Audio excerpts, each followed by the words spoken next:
Hey, what's up, guys? So today we're going to be working on a 2022 Toyota Corolla Hybrid. I've been having a lot of issues with my door actuators. Start off on the passenger side. You walk up to the door handle. I'll give you an idea. You walk up, go to pull the door handle with the smart key in your pocket, and it doesn't want to do anything. It beeps multiple times. The door lock wouldn't open, and so start off with my passenger side door doing it. Did some research online. Looks like it might be a common issue with the Toyotas. So I went on the Toyota site, actually looked on there to see what the cost would be to replace it with a Toyota part, and it was pretty expensive. I'm not gonna lie, I like to use Toyota parts, but it was just too much for what it was. So I actually did some digging on eBay and on Amazon, and actually found the part for $25, and went ahead and got it. I've already replaced it, but I figured I would do a video on the driver's side to show you what all it entails. Pretty simple, just some basic knowledge and hand tools, and you can change it probably in about 15 minutes. So I've already done the passenger side. I'll show you. It seems to be working just fine. So we'll walk around here to it. So like I said before, if you came up to it, it wouldn't do anything. So open the door, then we'll lock it, and of course it's beeping now. Before it wouldn't beep, it wouldn't do anything. And unlock it, and it's doing like it should now. So like I said, my issue is that the driver's side is doing it intermittently. Every once in a while it does it, doesn't want to unlock. Yeah, I got a nice little ding in my door. But every once in a while it wants to do it. It's not consistent, doesn't do it all the time. But I figured while I was ordering one, I might as well go ahead and do the other one. If you're interested in the part number, here's the one for the driver's side. Like I said, I ordered these off Amazon. I want to say they were like 25 bucks each.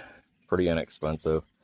I figured even if they didn't last long, I've had the car for going on almost 3 years now, so I figured, well, if it makes it a few years, I've got my money's worth out of it. So we'll start here, kind of give you an idea. So just a basic trim tool. And so you'll want to go in here behind the door lock and just pry this part back, pull the door handle out, pull this piece out, and just lay them in the floor. You'll see there's a small Phillips screwdriver or Phillips screw in there. And then if you go up here to this trim piece that's on the door handle, you can just pull it back and just start pulling it down. It's just got some small tabs on the back of it, and it'll come right off, and we'll put it in the floor. And then we're also going to pull up the lever for the window motors and the door locks.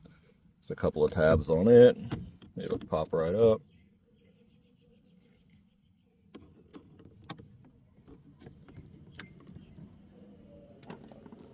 Get my hand loose over here.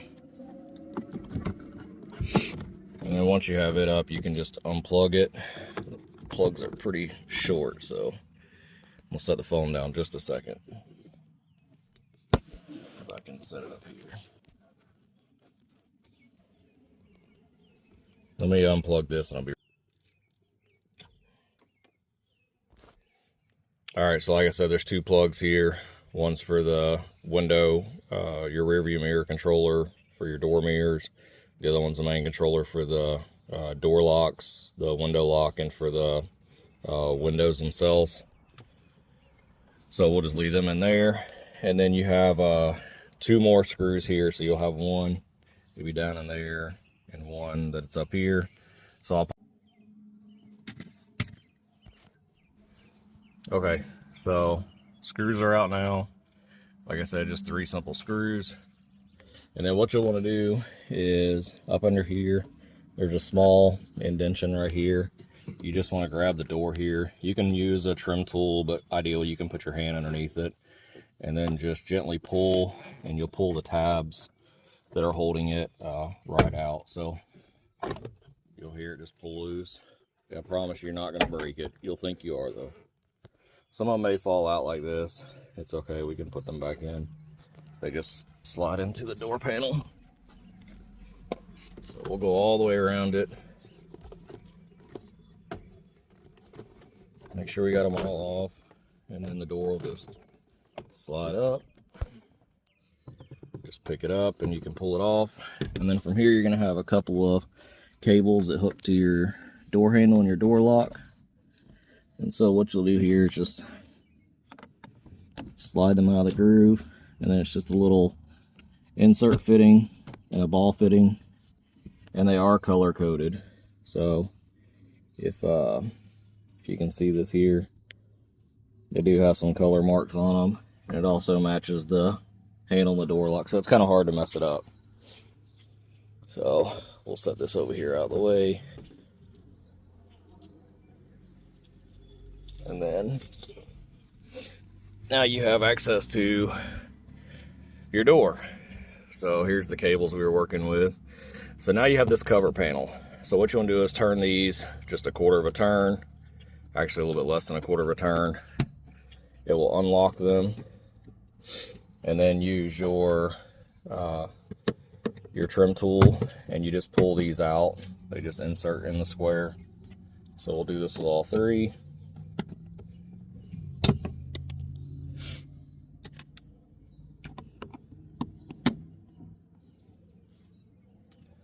And then there's a little handle down here on the bottom with some tabs. And once again, if you just take and just pull this, you can either pull it or use the trim tool. I found it's easier to use the trim tool just because I didn't want to break any of the clips and all. It makes it a little bit easier to get them out. So just use the trim tool. Just go all around. It looks like there's 4 of them.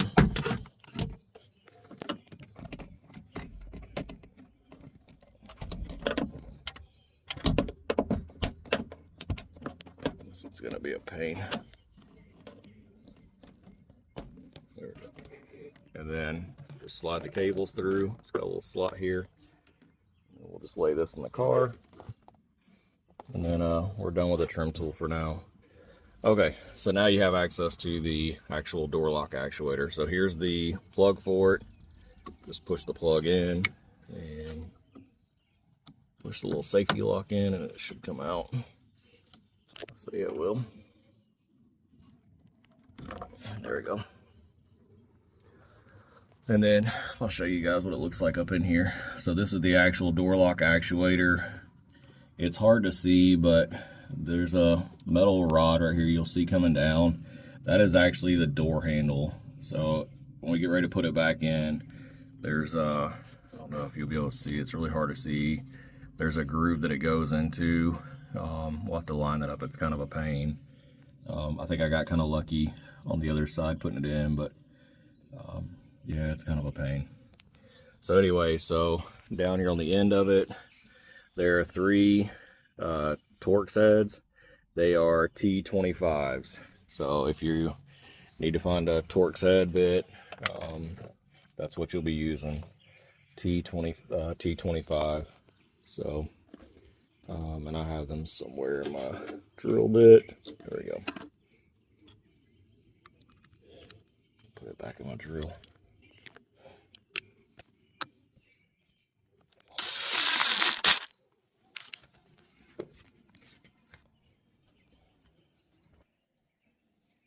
So we'll come over here and pop these out. And I think my drill may have died. Yeah, that's good. I've got a hand loader too I can use.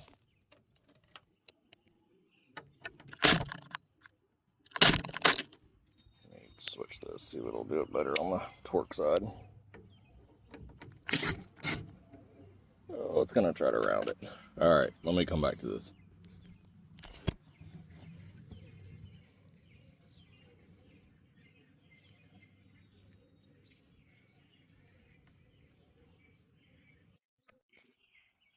Okay guys, so yeah, last bolt was it was a pain to get out. It was super tight. I'm not really sure why. So anyway, so now that we have the lock actuator unbolted from the outside of the car, what you want to do is when you come in here and grab this thing, twist it, inward and pull down, you'll hear that the cable just fell out of it for the door.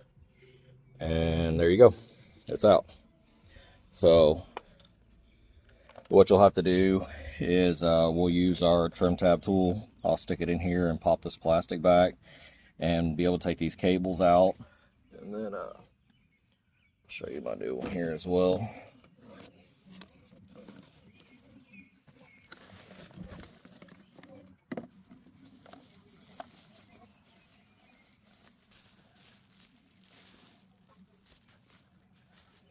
So here's the new actuator.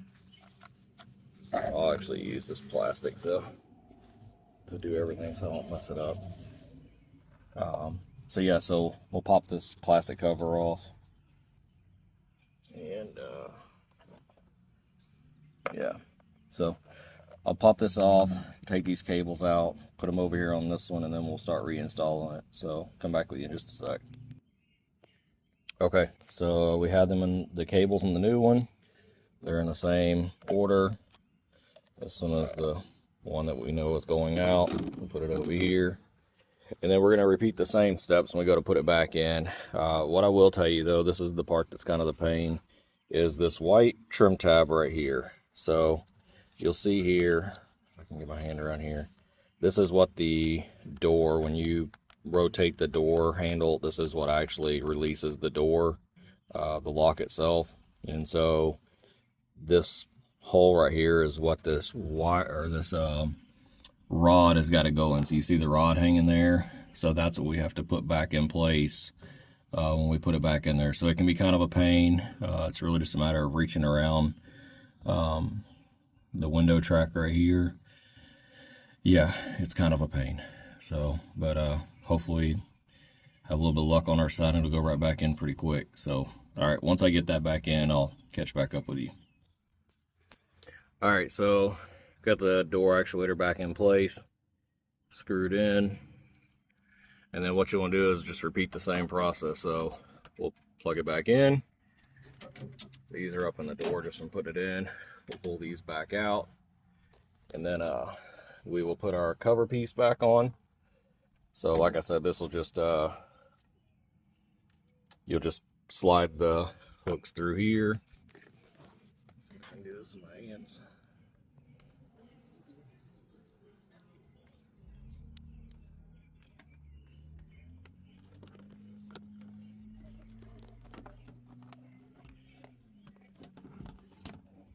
And then we'll push the locks back in.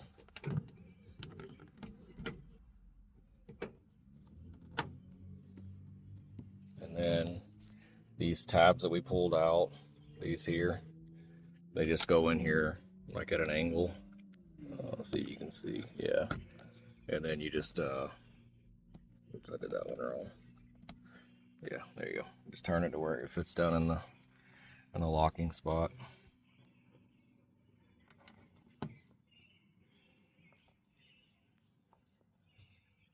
So there's 3 of these.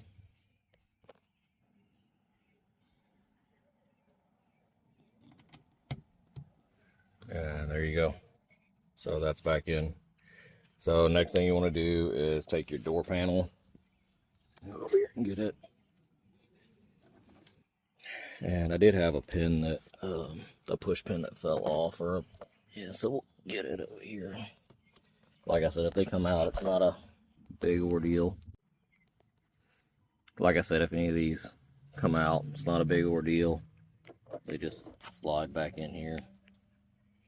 It's got a little groove. There you go. So then we'll take our door, and like I told you guys earlier, you're just going to take these, line them back up into the correct position. The green one goes in the bottom, the white one goes on top. Okay, so I got the door, the cables back in it. It's all connected here. Yeah, I can hear it moving in there. And I've got the door panel snap back into place. Then what you want to do is put your 3 screws back in. The small screw will go up here on the top, and then you have 2 larger ones that go on the bottom. So I'm going to get these put back in, and then we'll catch back up in a second. All right, so I've got my screws back in. The door panel is completely secured. And then what you'll want to do, put all your trim pieces back. This one just goes back up in here behind the door handle. It just snaps into place. It's not really anything crazy. Just push it in. And then the actual door handle trim tab, it's got a little connector that goes up in here. It just slides up in this slot. I think it's almost like just a holder. If you were to take the door panel or this trim piece loose, it just holds it into place. That's really all it's for. Keep it from falling. And we'll snap this back in. And there you go. And then I'm going to take and plug my selector switch back in and pop it in place, and then we'll test it out and see if it works. All right, so this is the moment of truth. So we'll see if it works. Like I said, you can see all new actuator, all the door panels put back together, and we'll see if it works. You hear the door, hear it beep, and it also unlocked. Try it again. Lock.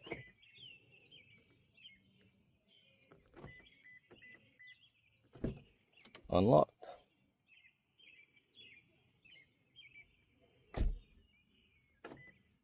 And I can hear it actually locking inside of there. So, yep, I think this took care of it. Like I said, not a really hard job. Actually pretty simple. We'll test the lock inside. Yep, that one.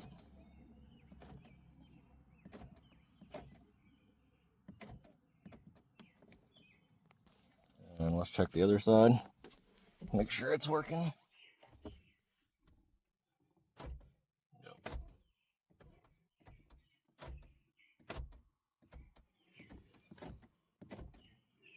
Yep. So seems to be working just fine. So like I said, not a very difficult project. Something pretty simple. If you honestly, a little bit DIY, a couple little small hand tools. All I use is the Phillips head screwdriver, little trim tab tool, and a T20. I thought it was a T25. Actually, it was a T27. So T27 star bit, and that's it. I mean, other than that, it's, like I said, just some basic DIY skills. And like I said, the hardest part about this is just getting the actual door handle rod to go back into the little plastic groove that it sits in to release the door on the actuator. So, but other than that, it's pretty straightforward. So, like I said, I hope this video is helpful. I'll drop a link in the description of where I bought mine. Like I said, I got them off Amazon. 25, 30 bucks, something like that. They're pretty inexpensive. So I'll see how they work, and we'll go from there. Hope you guys like this video, and I hope it's helpful for you.